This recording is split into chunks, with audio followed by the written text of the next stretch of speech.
Olá, eu sou Francisco Mendes e hoje nós vamos falar sobre o cenário econômico e as perspectivas para 2024 no setor automotivo. Vamos olhar então para os indicadores e entender como o mercado vê o cenário econômico de 2024 e daí estabelecer os impactos no setor automotivo. Vamos começar então com o PIB 2024, a evolução do PIB 2024, trazendo para a gente ter um paralelo, né, os dois maiores bancos brasileiros, Bradesco e Itaú, e o Boletim Focus, que traz aí a média do mercado. Bradesco e Itaú ainda apresentando projeções maiores do que a média, né, a média do Boletim Focus um pouco mais conservadora, mas tudo aponta aí para algo entre 1,5% e 2%, um crescimento relativamente moderado. Já para o IPCA, quando a gente olha essas projeções, o Bradesco é o que se mostra mais otimista, com uma projeção bem perto aí da meta central, né? E Itaú e o Focus bem acima disso, ou seja, há uma certa desconfiança do mercado, do governo conseguir realmente conter o movimento inflacionário, principalmente porque tem uma característica expansionista no que diz respeito às despesas de governo. Com relação ao câmbio, na relação reais por dólar no final de período, o Bradesco também aqui se mostra mais otimista, uma taxa mais baixa, na casa de 4,80. Eu particularmente acho esse número bastante difícil. O Itaú já bem mais para cima, 5,25, e o Focus com 5 reais. Então, isso aqui mostra também que o mercado está muito inseguro com relação ao câmbio, porque nós temos pressões que são externas, né? São incontroláveis, como a questão do déficit americano, o emprego nos Estados Unidos que continua muito forte, então isso leva o Banco Central americano a manter uma política de taxa de juros mais alta e por mais tempo, e isso evidentemente valoriza o dólar frente a outras moedas. Então o real já sofreu uma desvalorização muito grande aí nos últimos 2 anos, deve continuar aí algo 5,10, algo por aí.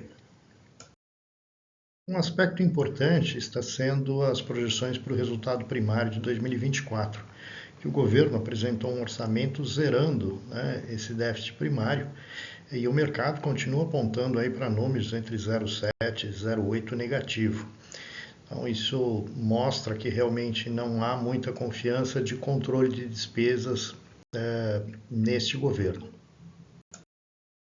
Outro fator muito importante é a taxa básica de juros, a taxa Selic, e aí nós temos cenários tendendo aí para os 9%, o Bradesco um pouco mais alto. Na verdade, o Bradesco aponta para a maior taxa real de juros, uma vez que ele tem a menor expectativa para o IPCA. A verdade é que essas taxas continuam elevadas, muito perto aí dos 2 dígitos, é o que deve se configurar, e isso afeta bastante o setor automotivo. Com relação ao emprego, é um indicador que não aparece lá no Boletim Focus.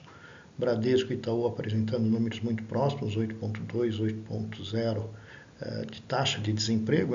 É uma taxa que, na verdade, já existe hoje. E o desemprego não está mais se mostrando como um problema maior em termos estruturais, mas sim a falta de ganhos de produtividade. Exceto no setor agrícola, nós temos taxas de crescimento de produtividade nulas ou negativas, na verdade não há crescimento.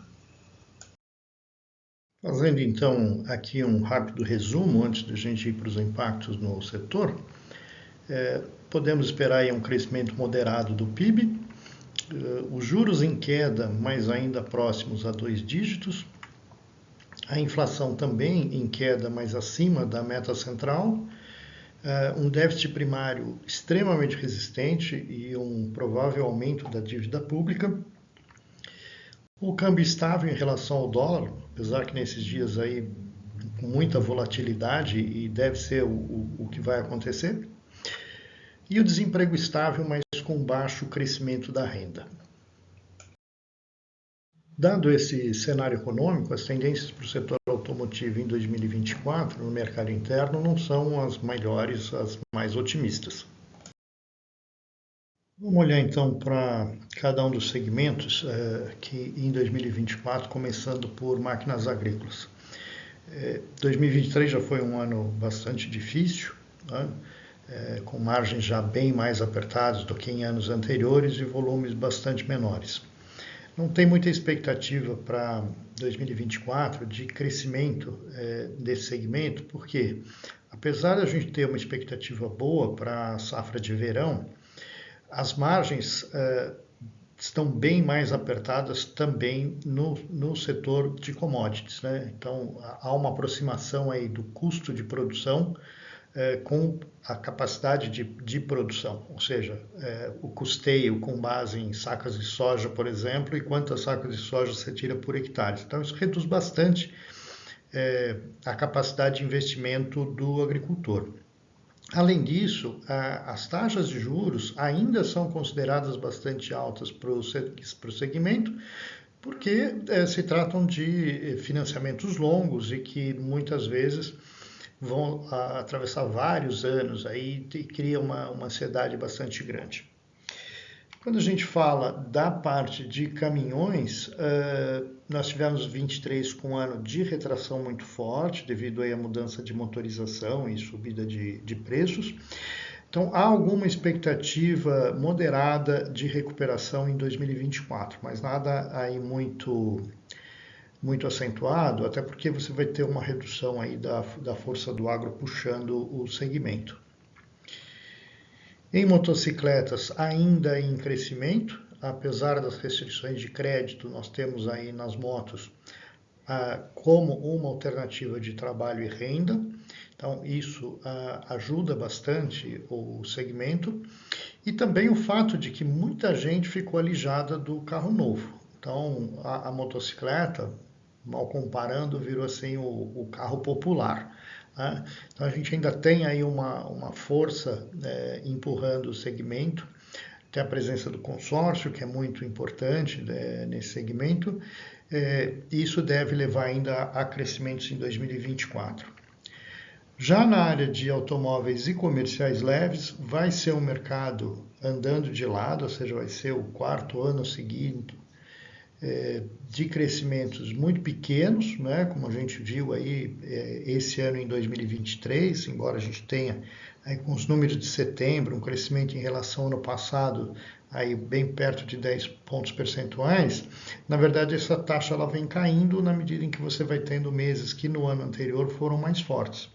Então é muito provável ainda que a gente tenha um fechamento com um crescimento aí na casa de 4 pontos percentuais em relação a 2022, um número muito parecido talvez com o que aconteceu em 2021.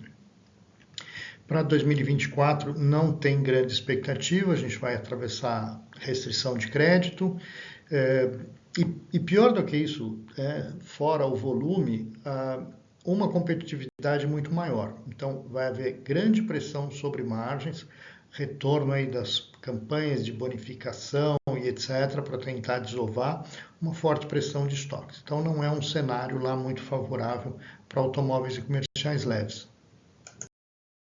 Se você assistiu o vídeo até aqui e gostou, dá uma passada no canal do YouTube, se inscreve, deixa seu like.